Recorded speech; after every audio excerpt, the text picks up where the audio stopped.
वक्फे के बाद आज एक बार फिर हमारे साथ जनाब फारूक साहब हैं, जो हम लोग एक प्रोग्राम करते दो टोक। इस प्रोग्राम में हम खुलकर किसी मसले पे बात करते हैं। फारूक साहब कुछ मसरूफ थे, इसकी वजह से ये प्रोग्राम बीच में 2-3 हफ्ते लागा हुआ। फारूक साहब, आपके इंसाफ न्यूज ऑनलाइन में खैर मकदम है। इससे कबल है कि मैं अपनी बात शुरू करूँ, हम लोग गुफ्तगू शुरू करें, अपने नाज़रीन से दरख्वास्त है कि अगर आप मेरी पहली मरतबा मेरे चैनल को देख रहे हैं तो सब्सक्राइब करें। अगर आप पहले भी देखते रहे तो आपका शुक्रिया, और आपसे एक दरख्वास्त है कि इस वीडियो को आखिर तक देखें और ज्यादा से ज्यादा लोगों तक शेयर करें। आज हम बात कर रहे हैं वक्फ बिल को लेकर। ये बात करना इसलिए भी जरूरी है कि अभी पार्लियामेंट में 2 दिन कबल मरकजी वजीर की तवज्जो ने एक सवाल के जवाब में बताया कि मुल्क में 60,000 के करीब वक्फ जायदादें ऐसी हैं जो कब्जे में है, इस पर गैर कानूनी कब्जा है। ये जो मरकजी वजीर का जो एतराफ है दरअसल एक तजाद है। एक तरफ मरकजी वजीर खुद जो अखिलती उमूर के वजीर वो कहते हैं कि वक्फ बोर्ड के इख्तियार बहुत ज्यादा है, और दूसरी तरफ हालत यह है कि वक्फ बोर्ड मुल्क भर की रियासती वक्फ बोर्ड जो है इन नाजायज कब्जे वाले वक्फ इमलाक को छुड़ाने में नाकाम है। लेकिन इस मसले पर बात करने से दूसरा सवाल और भी है जो हमारे लिए बहुत अहम है कि वक्फ बिल आने के बाद, जो पार्लियामेंट के जो मानसून सेशन में जो बिल आया उसके बाद से लेकर अब तक अगर देखें मुल्क भर में जमीयत उलमा, मुस्लिम मसला बोर्ड, इमारत शरिया और इस तरह की जितनी भी मिली तंजीमें हैं, और आज तृणमूल कांग्रेस ने सियासी सतह पर इस बिल की मुखालफत की, खूब धूमधाम जलसे जुलूस किए हैं। अगर आप मरकजी वजीर के उस बयान के तनाजुर में सवाल अहम खड़ा होता है कि आखिर ये मिली तंजीमें जो वक्फ बिल के बाद सरगर्म हुई है, ये तंजीमें उस वक्त कहाँ रहती हैं जब ये वक्फ इमलाक कब्जे होते हैं। ये सवाल इसलिए बहुत अहम है कि वक्फ इमलाक पर कब्जा करने वाली अगर का मुताला किया जाए, उसका तज्जिया किया जाए, तो उसके पस मंजर ये बात सामने आती है कि मुस्लिम सियासतदान और हुकूमत के नाजायज साठ गांठ के नतीजे में वक्फ इमलाक कब्जे होते हैं। तो अगर मिली तंजीमें और जमातें वक्फ को लेकर इतना कंसर्न है, इतना हसास है, तो फिर ये गुज़श्ता 60-70 सालों में इतने बड़ी तादाद में वक्फ इमलाक कब्जा क्यों हो गया। और साहब, इसी सवाल के साथ आपसे मेरा पहला सवाल यही है कि आप जो मरकजी वजीर के इस बयान को देखें और मिली तंजीमों की सरगर्मियों को देखते हैं तो फिर आपको क्या बात समझ में आती है? बहुत शुक्रिया हजरत। देखिए, वक्फ का मसला जो है आज नया नहीं है, और सच पूछिए तो वक्फ हो, 3 तलाक हो या इस तरह के दूसरे मसले हो, फारसी का एक मक़ूला है, खुद करदारा इलाज नेस्त, अपने किए का कोई इलाज नहीं होता है। तो वक्फ का जो मसला ये जो है कल और अफरियत नुमा बन चुका हमारे सामने आया है, ये हमारा किया हुआ है। इसी तरह तलाक़ सलासा का मसला भी हमारा ही पैदा करता था। ये हमारे अंदर की खराबियां हैं जो हम दूर नहीं कर पाए, तो अल्लाह ने एक अजाब का फरिश्ता मेरे ऊपर मुकर्रर कर दिया है जो डंडे के जोर पर इन खराबियों को दूर करवा दे रहा है। अगर आपके अंदर इस्लाह अहवाल की सही ललक मौजूद होती तो आप ये काम पहले कर सकते थे। जैसा कि आपने पहले कहा है, मिली तंजीमें, इमारत शरिया, इदारे शरिया, जमीयतुल उलमा और मिली काउंसिल वगैरह जलसे जुलूस कर रहे हैं। अब ये बताइए, अकल में आने वाली बात है कि एक सीधा खालिस कानूनी मसले को आप सड़क पर लेकर के आए हैं, जलसे जुलूस हंगामे करके एक बयानिया तब्दील करने की कोशिश कर रहे हैं। कोशिश नहीं कर रहे हैं बल्कि एक बयानिया का मौजू दे रहे हैं दूसरे को, दे रहे हैं ना भाई, दूसरे जो अगियार है इसको हथियार बना करके आपके खिलाफ ही इस्तेमाल कर रहे हैं। होना ये चाहिए था कि इस मसले पर जमीनी सतह पर आप गौर व फिक्र करते, मिल्लत के बाशऊर और संजीदा अफराद बैठते, कानूनी ड्राफ्ट तैयार करते, या जो ड्राफ्ट है उसमें सुकम है, उसमें जो कमियां हैं उस सिलसिले में बातचीत करते, न कि सड़क पर आकर के आप हंगामे करते और अपनी अलग अलग दुकान चलाते। ये मसले को हल करने का कोई तरीका नहीं हुआ। मैं गलत कह रहा हूं तो आप सही बोल रहे हैं, और इसलिए सही बात है कि जो आरएसएस ने जो नैरेटिव तय किया मीडिया के जरिए, मीडिया चूंकि उनके कब्जे में है, और नैरेटिव तय किया है कि वक्फ इमलाक जो वक्फ बोर्ड में इतनी इख्तियारात है कि जिस प्रॉपर्टी को चाहती है वो कब्जा कर लेती है। आप ये देखिए कि जो आरएसएस की बात है, तो मैं आपको बता दूं, मैंने कुछ गुज़श्ता चंद दिनों कबल एक वीडियो देखा था। मुस्लिम पर्सनल लॉ बोर्ड ने ऑनलाइन डिजिटल मुहिम शुरू की थी खत भेजने की। उसके लिए स्कैनर वगैरह जो है जारी किया था, लोग स्कैन करके मेल करते थे।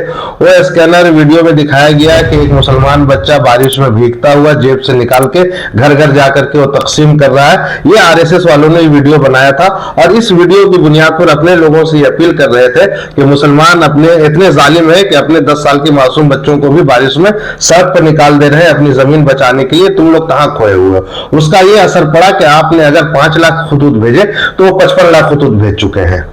कि आपकी हिकमत अमली तो आपके गले पड़ गई। जी जी। ये आपने कैसी हिकमत अमली अपनाई थी? कानूनी मामले को कानूनी तौर पर हल कीजिए, न कि सड़क चौराहे पर हल कीजिए। और इसमें भी आप कामयाब नहीं, सड़क चौराहे पर आपस में सरफुटोवल हो रहा है। आपने देखा मुस्लिम पर्सनल लॉ बोर्ड की जो अभी हालिया दिनों मीटिंग हुई, उसमें इमारत शरिया के सरबराह को निकाल बाहर किया गया है। हाँ, लेकिन उन्होंने एक अलग दुकान खोल ली थी। हाँ, उसको अलग लेकर ज्यादा सरगर्म थे। जी जी। और उसमें भी सामने बात आई कि वो बोल रहे कि उनकी गैर मुल्की शहरियत का मामला है। ये सब एक फजूल बातें हैं। गैर मुल्की शहरियत का मामला है। मेंबर कैसे बनाया? मेंबर कैसे बनाया? उससे पहले आप बेवकूफ थे, नहीं देखते थे, नादान थे, जानते नहीं थे। फिर सिक्योरिटी क्यों बनाया? सिक्योरिटी क्यों बनाया था? जी जी। और उसमें बोर्ड में बहुत सारे लोगों ने कहा कि नहीं खानदानी नहीं है, तो फिर सवाल ये कि बोर्ड में ज्यादा तो खानदानी लोग हैं। बिल्कुल, बेटा है, बेटा या पोता, दो तीन नस्ल से लोग दो नस्ल चले आ रहे हैं। आपका सवाल ये फौज, मेरा सवाल ये है आपसे कि जो गैर वक्फ इमलाक में जो गैर कानूनी कब्जे हैं, तो देखिए वक्फ इमलाक पे गैर कानूनी कब्जे आज के नहीं है। इसी को सुधारने के लिए 1923 में पहला वक्फ एक्ट नाफिज हुआ था। जी जी। लेकिन उस वक्त चूंकि आजादी की लड़ाई हो रही थी, बहुत से मामलात थे, वक्फ को लेकर के उतनी ज्यादा लोगों में बेदारी नहीं थी, वक्फ क्या होता है ये नहीं मालूम था। आजादी के बाद जब लोग मुंतकिल हो गए और उनकी छोड़ी हुई इमलाक में से भी कुछ वक्फ के कब्जे में आ गया। आजादी के बाद तो वक्फ पर जो है मुसलमानों को चूंकि रिहाइश का मसला था, इन्होंने कब्जा करना शुरू कर दिया। ये खुली हुई सच्चाई है, इससे हम इनकार नहीं कर सकते हैं। और आपको याद होगा कि ये मोहतरमा ममता बनर्जी तृणमूल कांग्रेस की जो सरबराह है, अपनी हुकूमत में आने से कबल बंगाल में वक्फ घोटाले पर इन्होंने सीबीआई तहकीकात की मांग की थी कि इतने बड़े घोटाले हैं ये। जो इतना बड़ा घोटाला जब हमको मालूम है, मुसलमानों को मालूम है, तो सोच में क्यों थे? इस पर अपनी जो है हिकमत अमली क्यों नहीं अपनाई? कब्जे को, गैर कानूनी कब्जे को आजाद क्यों नहीं करवाया? आज जब हुकूमत इसी को बुनियाद बना करके उसकी इस्लाह का डोल डाल रही है, तो आप उसमें अड़ंगा लगा रहे हैं। हम ये नहीं कहते हैं कि वो कानून जो है पास हो जाना चाहिए, हम भी उसकी इस्लाह के हक में है, लेकिन उसका एक तरीकाकार मुतय्यन कीजिए और इस चीज का इदराक कीजिए कि ये काम आपको करना चाहिए था जो आपने नहीं किया। वही सूरत हाल है जो तिलाक़े सलासा के मामले में था। जो काम आपको करना चाहिए था वो आपने नहीं किया, हुकूमत ने वो काम करके दिया। जी जी। और उसमें आपको एक विंडो खुल गई कि शरीयत की मुदाखलत करने का राह आपने कर दिया। शरीयत में मुदाखलत की राह आपने हमवार की है। क्योंकि देखिए आप हम कर्नाटक में जिस तरह से कर्नाटक में जब येदियुरप्पा की सरकार पहली मरतबा बनी, तो उन्होंने एक जांच कमेटी बनाया कि वक्फ इमलाक में कितने बड़े घोटाला हुआ है। तो उसमें जो नाम आया, तो उसमें कर्नाटक के उस वक्त इतने बड़े मुस्लिम सियासतदान थे, बड़े बड़े मुस्लिम सियासतदानों के नाम आए कि इन्होंने वक्फ घोटाले किए हैं। आज अगर मुकेश अंबानी के जो बिल्डिंग है, उस बिल्डिंग को कहा जाता है वक्फ पे है, तो उसको वक्फ का डीड देने वाला भी मुसलमान ही था, मुस्लिम ऑफिसर था। बंगाल में अरे भाई आप बंगाल में आप खुद देखिए ना, वक्फ पर हमने आज से 10 साल कबल बाकायदा एक सीरीज लिखी थी। रोजाना हम वक्फ के घोटाले उजागर किया करते थे। जी। मुझे सब कुछ मालूम है, डाटा है बंगाल में कौन सा वक्फ किसके कब्जे में है। और आप भी अच्छी तरह वाकिफ होंगे कि बड़े बड़े अखबार के मालिकान वक्फ पे कब्जा किए बैठे हुए हैं। आज भी सुना कि एक बड़े उर्दू अखबार के मालिक की एक बिल्डिंग बन गई, वक्फ इमलाक में बनी है। तो ये जो फारूक साहब मामला है, तो उसके सिलसिले में मुस्लिम तंजीमों को, जमातों को क्या करना चाहिए था? क्या खुद एहतसाबी नहीं करना चाहिए था? उनसे कहां तक लापरवाही हुई? अब मुसलमानों का तो बाबा आदम ही निराला है भाई। मैंने कहा खुद करदरा इलाज नेस्त, जब खड़े होने का वक्त आता है तो ये सजदे में गिर जाते हैं। अभी जरूरत इस बात की थी कि इस कानूनी मसले को कानूनी एतबार से हल किया जाता, न कि सड़क चौराहे पे जलसा जुलूस करते। और दिलचस्प बात ये देखिए कि मुस्लिम पर्सनल लॉ बोर्ड के जलसे में जो मौलवी है, वही मौलवी मिल्ली काउंसिल के जलसे में आ रहा है, वही मौलवी इमारत शरिया के जलसे में आ रहा है। पेशावर मौलवी की तरह गले फाड़ फाड़ कर चीख रहा है, चिल्ला रहा है, उसका आवाम पे कोई असर नहीं हो रहा है, हुकूमत भी नहीं सुन रही है, और वो हमारा वसाइल पैसा जाया हो रहा है। उसका एक तरह से ये हो रहा है कि भाई जैसे से, और हम एक हथियार भी दे रहा है, मुकाबला आ रही चल रही है, हम कितने पावरफुल हैं। एक तरफ कारिफुर रहमान मगाल है, तो अलग अलग लोग मुकाबला में लगे हुए हैं।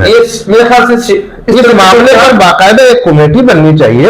ये इसमें सबसे पहले मैं समझता हूँ कि वो क्या मजलिस एक है ना, मुशावरत, हाँ मुस्लिम मजलिस मुशावरत, जिसमें तमाम मजलिसों की नुमाइंदगी है, वो सामने आती है। उस तरह की कोई मजलिस बनाई जाती जो ये वक्फ के मामले पर ये कानूनी पहलू पर गौर करती है।